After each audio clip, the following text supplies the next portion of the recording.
They say when the Library of Alexandria burned, it was like the world forgetting how to read. This wasn't just a fire, it was the mass extinction of knowledge.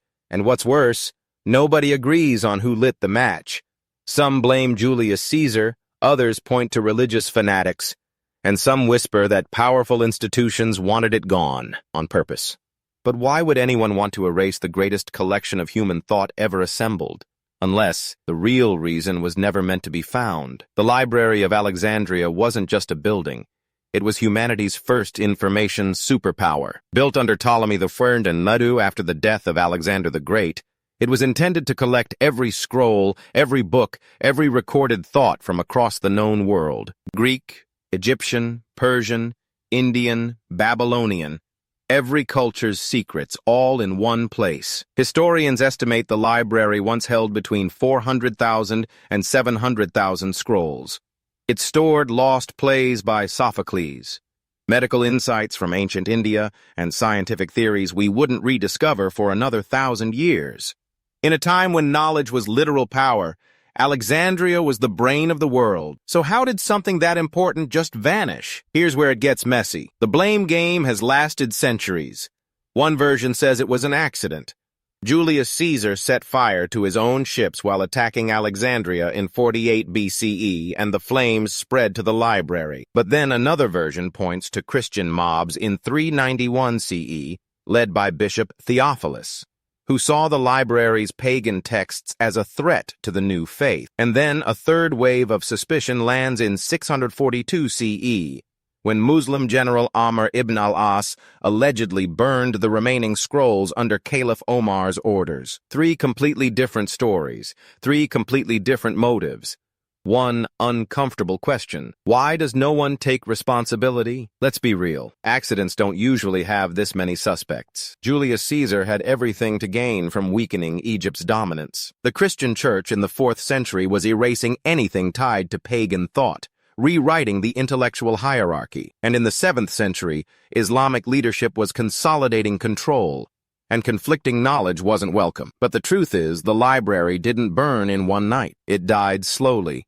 Each time someone powerful decided certain knowledge was too dangerous. The motive wasn't chaos. It was control.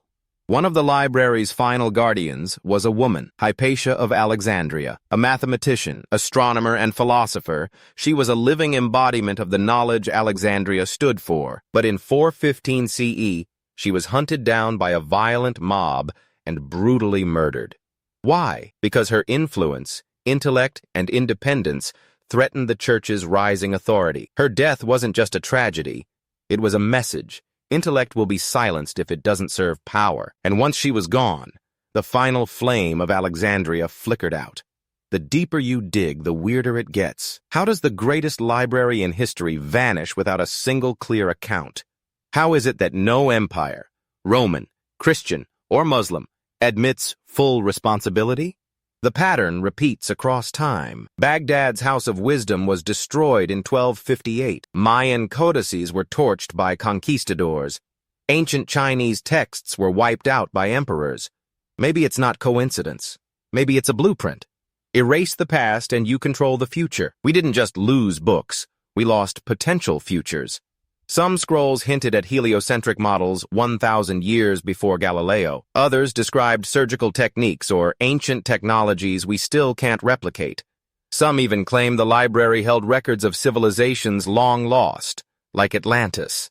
Imagine what could have happened if just one of those ideas had survived. Would we have colonized space by now? Cured diseases centuries earlier? We'll never know, because someone decided we shouldn't. But here's where it goes from tragic to chilling. Some researchers believe the most dangerous scrolls weren't burned. They were taken. Whispers say secret societies and institutions like the Vatican Library still guard remnants of Alexandria's texts.